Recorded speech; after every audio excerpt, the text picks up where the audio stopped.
यशवंतरावजी चव्हाण यांच्या प्रतिमेचं पूजन सर्व मान्यवरांच्या हस्ते या ठिकाणी संपन्न होत आहे.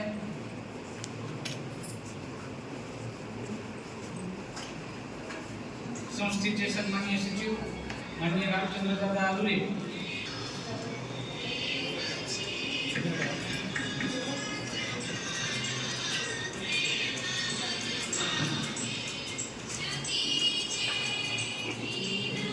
या कार्यशाळेचे उद्घाटन सन्माननीय विजयभाषक माननीय प्राध्यापक उमाकांत पाटील सर आलुरे, सचिव शिक्षण प्रसारक मंडळ आंतूर,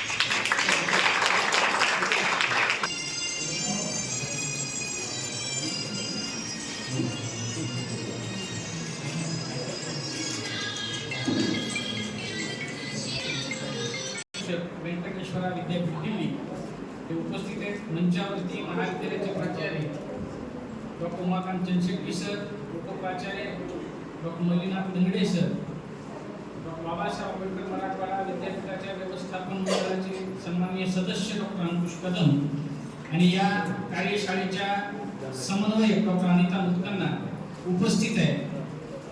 तेव्हा या कार्यक्रमाच्या प्रसंगी मी आदरणीय दादांना विनंती करतो की त्यांनी कार्यक्रमाच्या उद्घाटिका माननीय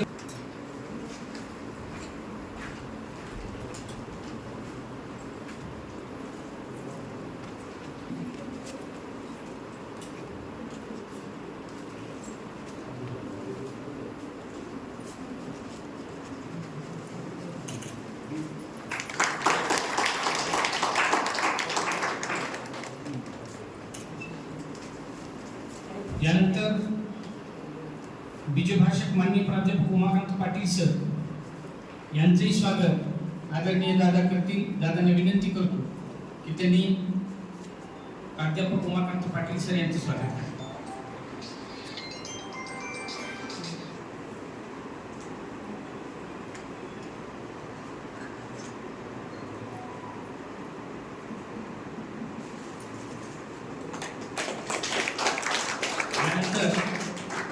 या कार्यक्रमाचे अध्यक्ष माननीय श्री रामचंद्र दादा आलुरे यांचं स्वागत माननीय प्राचार्य चंदशेट्टी सरांनी करावे अशी विनंती.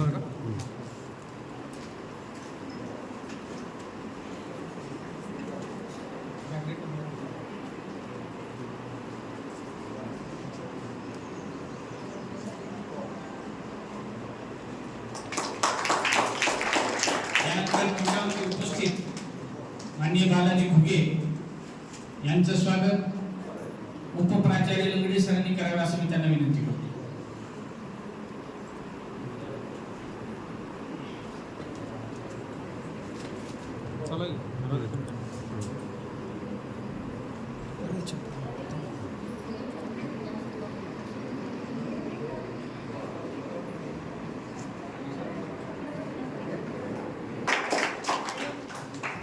मान्यवरांच्या स्वागतानंतर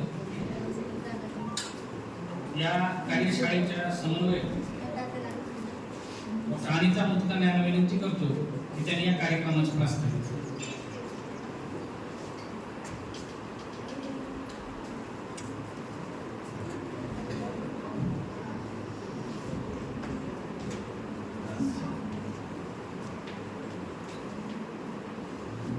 डॉक्टर बाबासाहेब आंबेडकर मराठवाडा विद्यापीठ छत्रपती संभाजीनगर व जवाहर कला विज्ञान वाणिज्य महाविद्यालय आंतूर आयोजित डिजिटल युगामध्ये मौखिक आणि लोकसाहित्याच्या उदात्तीकरण आणि पुनरुज्जीवनासाठी बहुविद्याशाखीय दृष्टिकोन या एकदिवसीय कार्यशाळेच्या उद्घाटन प्रसंगी अध्यक्ष म्हणून या ठिकाणी उपस्थित असलेले आमचे मार्गदर्शक, आमचे प्रेरणास्थान आदरणीय रामचंद्र दादा आलुरे, सचिव शिक्षण प्रसारक मंडळ अणदूर, त्याचप्रमाणे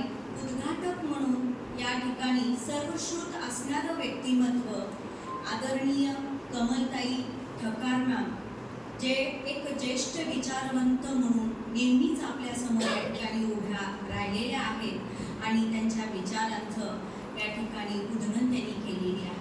असे उद्घाटक या कार्यक्रमासाठी बीजभाषक म्हणून उपस्थित असलेले doctor Umakant Patil sir, professor व संशोधन मार्गदर्शक, व्यंकटेश्वरा विद्यापीठ दिल्ली, गजपुरा, उत्तर प्रदेश. या कार्यक्रमासाठी प्रमुख उपस्थिती म्हणून या ठिकाणी उपस्थित असलेले आदरणीय भुगे, विद्यापीठ MC मेंबर डॉक्टर अंकुश कदम सर, महाविद्यालयाचे प्राचार्य आदरणीय उमाकांत चंशेटी सर, उपप्राचार्य MM लंगडे, सर्व प्राध्यापकगण, सर्व या ठिकाणी आदरणीय महिला भगिनी आणि सर्व विद्यार्थी मित्रमैत्रिणी. विषय डिजिटल युगामध्ये जुनी जी काही म्हणजे संस्कृती आहे, जी गाण्याच्या माध्यमातून, लोकसाहित्याच्या माध्यमातून, लोकगीताच्या माध्यमातून संस्कृतीची जपणूक होत होती आणि विविध कार्यक्रमामध्ये या गीताच्या माध्यमातून आपली जीवनशैली कशी असावी किंवा आपल्या संस्कृती कशी असावी हे कुठेतरी आजच्या युगामध्ये विसरत चाललेला आहे काय, हा प्रश्न नेहमी आम्हाला पडत होता. आणि हाच विचार मनामध्ये घेऊन मागील 1 वर्षापासून आमच्या मनामध्ये एक विचार होता की सर्व महिलांना बोलवायचं, ती जुनी गाणी, ती जुनी माणसं पुन्हा त्यांना एकत्रित करायचं आणि त्यांचे जे काही संस्कार बीज आहेत ते मुलांच्या मनामध्ये रुजवायचं आणि आपल्याला काही शिकता येतं का हे त्यांच्याकडून शिकायचं. हाच उद्देश लक्षात घेऊन विद्यापीठाला प्रस्ताव पाठविण्यात आला आणि या राष्ट्रीय कार्यशाळेचं आयोजन आज करण्यात आलं. हे म्हणजे या ठिकाणी एवढाच विषय इतक्याच मर्यादित राहिला नाही, म्हणजे कार्यशाळा फक्त ठेवायची इतकंच मर्यादित राहिलेला नाही, तर आदरणीय चंशेटी सरांच्या कल्पनेतून याचं संकलन करायचं, गाणे संकलित करायचे, त्यावरती लिखाण करायचं आणि त्याचं पुस्तक प्रकाशन करायचं हा विचार मनामध्ये घेतला आणि सरांच्या विचारानं आज म्हणजे अगदी मूर्त रूप आलेलं आहे. कारण खूप लोकांनी आर्टिकल्स दिलेले आहेत, खूप जणांनी या ठिकाणी महिला मैत्रिणींकडे जाऊन गाणे डाटा कलेक्शन केलेलं आहे आणि जेव्हा गाणे कलेक्ट करण्यात येत होतं त्यावेळेस लक्षात आलं दादा की जुनी गाण्यांमध्ये खूप चांगले संस्कार आहेत की जिथं आपल्याला जगण्याचं मूल्य कळतं, नात्याचे महत्त्व कळतं, नाती कशी जपावीत हे कळतं. आणि त्यातल्या त्या गाण्यांमध्ये मला फक्त आवडलेल्या 2 ओळी ज्या मी या ठिकाणी तुमच्यासमोर व्यक्त करू इच्छिते, जे भुगे भगिनींनी माझ्यासमोर गाणं म्हटलं आणि ते आम्ही लिहून घेतलो. तर त्याच्यातलं एक परमाई गीतमध्ये फक्त 2 ओळी तुमच्यासमोर सांगते, मुलींना ते कळेल की म्हणजे माहेर किती प्रिय असतं ते. असं वरमाई व्हावं आई बापाच्या राज्यात, असं वरमाई व्हावं आई बापाच्या राज्यात, माझ्या बंधूचं पातळ आलं रस्त्याने वाजत, आलं रस्त्याने वाजत. इतकी सुंदर ओळी त्या ठिकाणी लिहिल्या होत्या.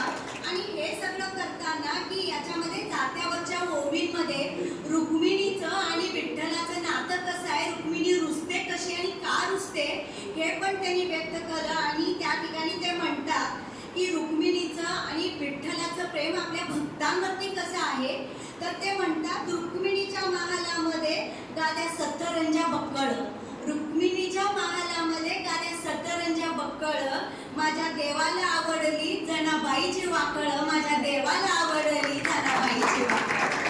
आणि रुसलेली रुक्मिणी रुसली रुक्मिणीनं जशी आगीत तापली, रुसली रुक्मिणीनं जशी आगीत तापली, जेव्हा देवाच्या मांडीवर राधिका देखी आली, जेव्हा देवाच्या मांडीवर राधिका देखी आली. तर इतक्या सुंदर गोष्टी या आपण विसरत चाललेले आहोत आणि त्याचं पुन्हा एकदा आठवण व्हावी, त्याचं पुनरुज्जीवन व्हावं, ते कलेक्शन व्हावं आणि ते सर्वांपर्यंत पोहोचावं यासाठी या कार्यक्रमाचं या ठिकाणी आयोजन केलेलं आहे. या कार्यक्रमामध्ये या महिलांचं सादरीकरण असणार आहे. त्यानंतर ज्या बंजारा समाजातील महिला आहेत त्यांच्या रीतिरिवाजातली जी गाणी आहेत त्याचंही या ठिकाणी सादरीकरण असणार आहे. काही संशोधक विद्यार्थ्यांनी आणि प्राध्यापकांनी आपले लेख दिलेले त्याचंही या ठिकाणी वाचन होणार आहे. तर एकूणच संस्कृती जपणूक करण्याचा हा अट्टास आम्ही या ठिकाणी केलाय. जवळपास या ठिकाणी अनेकांनी याला रजिस्ट्रेशन केलेलं आहे, अनेकांनी लेख या ठिकाणी दिलेला आहे. पुस्तकाच्या माध्यमातून याचं पूर्ण अस्तित्व आपल्याला समजून येईल एवढंच या ठिकाणी व्यक्त करते आणि माझ्या शब्दांना मी विराम देते. धन्यवाद. या कार्यशाळेचं आयोजन करीत असताना त्या पाठीमागचा मुख्य उद्देश काय आहे तो आपण विषद केला, त्याबद्दल धन्यवाद. यानंतर महाविद्यालयाचे सन्माननीय प्राचार्य उमाकांत जमशेट्टी सर यांना विनंती करतो की त्यांनी स्वागत करावं.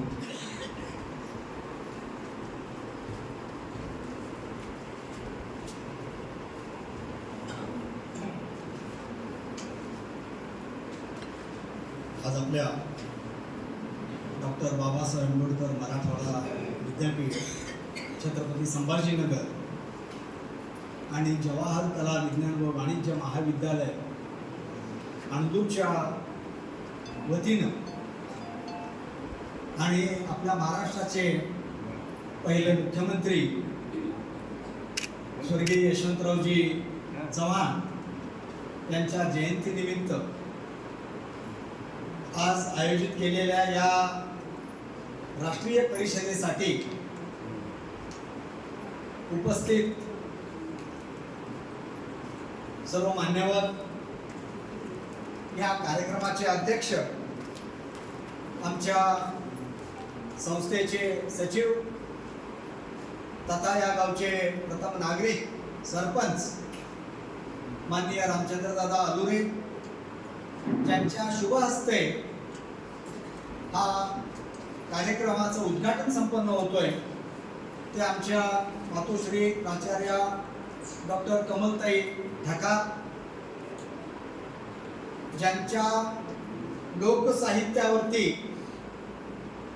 काम आहे आणि संपूर्ण कर्नाटकामध्ये ज्यांनी जानपद साहित्य म्हणून विकसित केलं ते बीजभाषक डॉक्टर उमाकांत पाटील सर, उपप्राचार्य लंगडे सर, विद्यापीठ व्यवस्थापन परिषदेचे सदस्य डॉक्टर अंकुश कदम सर आणि या परिषदेच्या समन्वयिका डॉक्टर अनिता मुलकण्णा, पत्रकार संघाचे राजकुमार स्वामीजी, ग्रामपंचायतीचे सदस्य बालाजी घुगे साहेब, सर्व पत्रकार बंधू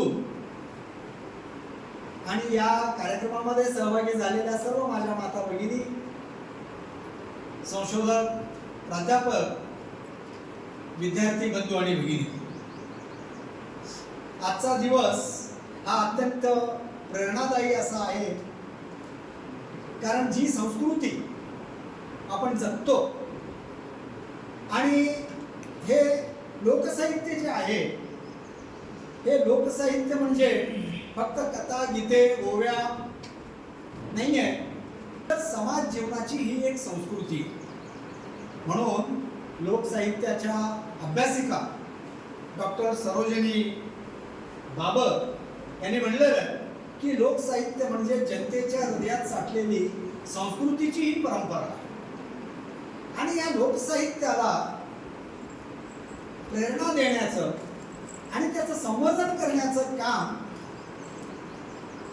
एक राजकारणी असले तरी देखील साहित्यावरती आणि साहित्यिकांवरती जीवापाड प्रेम करणारे यशवंतरावजी चव्हाण, आपल्या महाराष्ट्राचे पहिले मुख्यमंत्री, आज त्यांची जयंती आणि या जयंतीचं औचित्य साधून की ज्या माणसांनी या महाराष्ट्राची सांस्कृतिक परंपरा जपण्यासाठी काम केलं आणि राजाश्रय दिलं, साहित्य संस्कृती मंडळाची स्थापना ज्यांनी केली, तर त्यांना देखील ही भावपूर्ण अशी आदरांजली आहे. आणि आज समाजाची जी काही खरी ओळख आहे, कारण त्यांनी आपल्या साहित्यामध्ये त्यांनी म्हणलेलं आहे, आपल्या लेखनामध्ये त्यांनी म्हणलेलं आहे की समाजाची जी खरी ओळख आहे ती ओळख त्याच्या संस्कृतीमध्ये असते. म्हणून महाराष्ट्राची जी काही संस्कृती आहे मग त्याच्यामध्ये ओव्या आहेत, अभंग आहेत, पोवाड्या आहेत, लावण्या आहेत. तर ही जी काही लोकसंस्कृती जी आहे ही लोकसंस्कृती आज कुठंतरी लोप पावत चाललेली आपल्याला दिसून येते. कारण माणसाच्या जन्मापासून ते अंतापर्यंत प्रत्येक जे काही विधी आहेत तर त्या विधीला काही गाणी जे आहेत ते गाणी गायले जातात. तर आज अशी परिस्थिती निर्माण झाली की एक पिढी जी गाणी म्हणायची, आता नवीन जी पिढी आहे तर ती पिढी आज गाणी म्हणत नाही. तर त्यामुळं बारशाच्या वेळेला देखील पाळणा म्हणायला आज कोण नाही आहे, कॅसेट लावावं लागतं. लग्नामध्ये हळदीच्या वेळेला गाणी म्हणायला कोण नाही आहे, कॅसेट लावावी लागते. चोळीच्या वेळेला कॅसेट लावावी लागते. ही शोकांतिक आहे. म्हणून ही आपली महाराष्ट्राची जी काही संस्कृती आहे तर या संस्कृतीचं संवर्धन होणं आणि त्याचं जपणूक करणं ही आता काळाची गरज आहे. कारण आज पूर्वीच्या काळी या ज्या काही मौखिक साहित्य जे होतं ते पिढ्यानपिढ्या वारसा हक्काने आजी म्हणायची आणि त्यातून मग ती मुलगी शिकली आणि तिच्याकडून तिची मुलगी शिकली, ही परंपरा चालत आलेली. त्यामुळं प्रसार तेवढ्या झपाट्यानं झालेला नाही. परंतु